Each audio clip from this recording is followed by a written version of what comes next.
Hello and welcome to the Forest Moon of Endor. Now hopefully you don't wake up every morning wanting to change the shape of your body to appeal to a wider audience, because that's just not healthy, is it? But Mercedes-Benz blooming loves doing that. Think about the A-Class when it first came out. It was like a boxy MPV type thing that fell over when it went round corners, but then they changed it to become a hatchback. Now you can buy a saloon version of that hatchback, and then there's a slightly bigger, posher version which is a coupe called the CLA, and now there's a shooting brake version of the CLA. Well, it has been for a while, to be honest, but this is just the time I've got round to reviewing it. But anyway, the Mercedes CLA, I like to think of it as standing for a coupe-like A-Class. Don't quote me on that, but in this video we're going to find out if it's any good or a bit rubbish. But well done Ollie for doing that in one shot.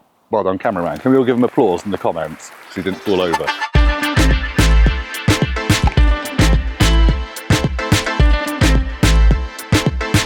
Now you might be thinking Mercedes normally is to value for money what I am to being an Olympic level gymnast. You'd normally be right. When this was new 8 months ago, it cost its first owner £43,000. Now it's done 7,000 miles since then, but it's lost 15 grand. That's almost 2 grand a month. And that does make it a bit of a bargain on the used market.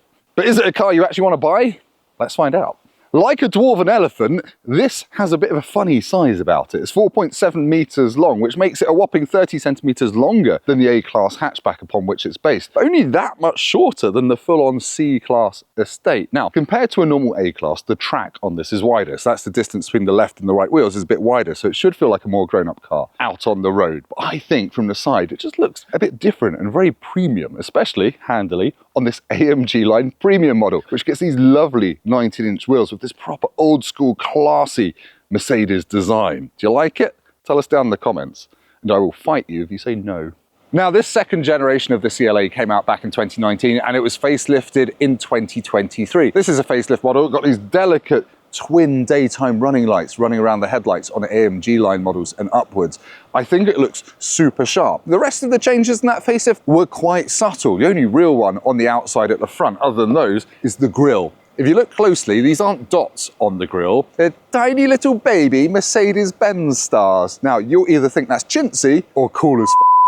Now, you might be wondering why it's called a shooting brake, because shooting brakes in the olden days were estates with a swoopy roofline, but they only had 2 doors. But now we're allowed to use it on whatever cars we like, apparently. So yeah, it is an estate, but swoopier. All of these get reversing cameras as standard, which is quite handy because that back window is a little bit tight when you're in the driver's seat. The boot, though, is pretty big for a car of this class. It's 505 litres. You do lose 50 litres if you go for the plug-in hybrid option, but it's a big, wide, useful space. But this load lip is like falling off the edge of Niagara Falls. It is huge. You just drop into there. There's a tiny bit of underfloor storage here for your first aid kit and stuff like that. It's all right, and you can flip the back seats down in the shooting brake version. You can't do that in the regular coupe CLA. So if you want to take stuff to the tip or go on big holidays or go mountain biking, make sure you get the estate. But yeah, I guess Mercedes is trying to blend practicality with style here with that swooping line. It looks cool, but I just think Mercedes design language these days is a little bit bland.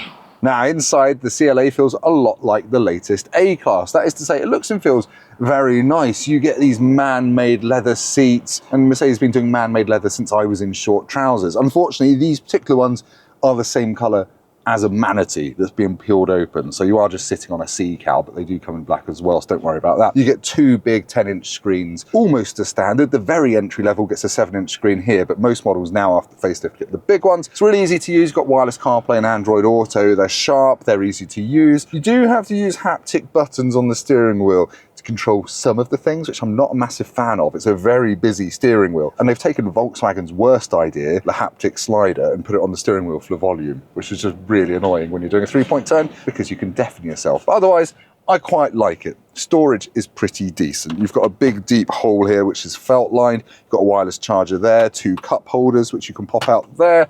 The door bins are quite a decent size and you've got a nice slot for holding a big bottle, but they're not felt lined. There are some other things that they've got rid of. There used to be a little touchpad here for controlling the infotainment. That went in the facelift, so you have to use that as a touchscreen. And I don't like how plasticky this whole air vent thing feels here, but you have got physical controls for it at the very least, so it's okay. It's a nice looking cabin, but when you poke and prod, it can feel a little bit cheaper than you might expect from a Mercedes. Now, if you're looking to buy a CLA shooting brake with the intention of using the back seats, it's not actually that bad back here. I am 6'3", that's my driving position, and I've got a bit of knee room, I've got foot room, and it's pretty comfortable in here, and I like that the center armrest has no plastic cup holders in it, so you can rest on it. If you do want a cup holder, they just pop out like that, which is handy because the door bins for storing bottles are big, but they're quite awkward to get to because of the angle of them. Now, yeah, the middle seat is okay. There's a bit of a hump in the floor, so it's not going to be great for your middle seat passenger. But for fitting child seats, it's going to be okay on the outer seats because the ISOFIX points have no covers on. You've also got USB-C for charging stuff, and it does feel posh back here,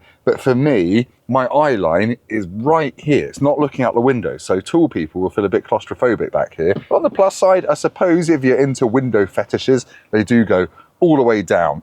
But yeah, it's a bit of a tank back here. It's a little bit dark and a little bit, I guess, premium, but for me, I just feel hemmed in. Right, we're going to go for a quick drive in the Mercedes CLA 200. And you might think, oh, CLA 200, that means it's either got a 2-litre engine or 200 horsepower. There's neither. It's got a 1.3-litre engine with 163 horsepower and some mild hybrid trickery and a 7-speed dual-clutch gearbox. It's good for 0 to 60 in about 8.5 seconds. It'll go to 140 miles an hour while getting, well, not while getting, with the ability to get 43 mpg, which is all right as far as engines go. But yeah, the way the throttle is mapped is quite aggressive low down, so it feels quite fast off the line, and then it's fairly average once you get moving and you are aware there's a 1.3-litre engine. It's quite revvy sounding. That's 60 miles an hour, but it is refined in here. I actually much prefer this to drive than the A-Class.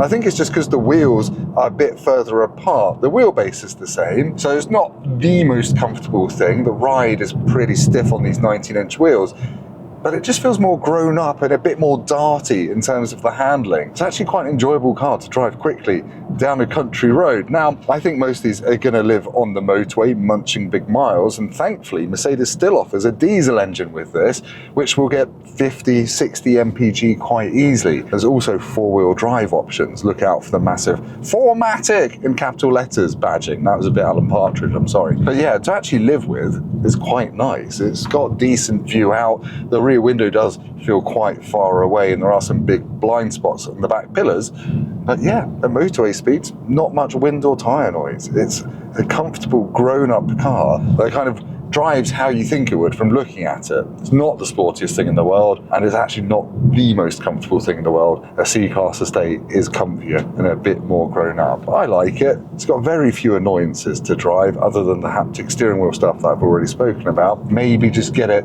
with one of the slightly more powerful engines. The plug-in hybrid, the CLA 250e, that can do about 50 miles on a charge, and it's quite fast as well. So that is worth bearing in mind if you're a company car driver. But anyway, I've waffled on long enough about how this drives. It's pretty decent. Let's head back to me and the woods of decisions for a conclusion.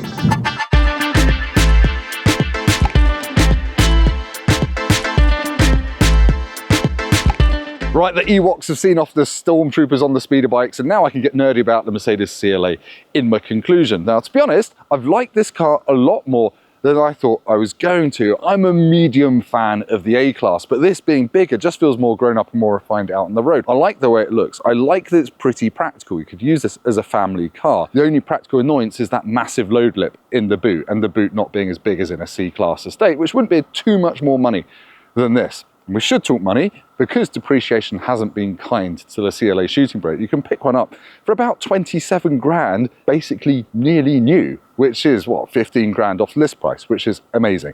It looks posh, it makes you feel good about life. That 1.3-litre engine in the CLA 200, guys, is punchy and economical. You might think it needs a 2-litre, but it really doesn't. I'm gonna give it a score. I don't normally do this in Motorpoint videos. I've gone rogue. I'm gonna give it 8 out of 10. Very impressive Mercedes. Now, if you've liked this video, please like it, because that helps. Subscribe to the Motorpoint YouTube channel. It's got lots more nearly new car reviews coming soon, and some new ones when I go fully rogue. That's the back of my head. Subscribe to the channel. Go down to the comments and tell me if you'd rather have a BMW or if you're a Mercedes fanboy for life.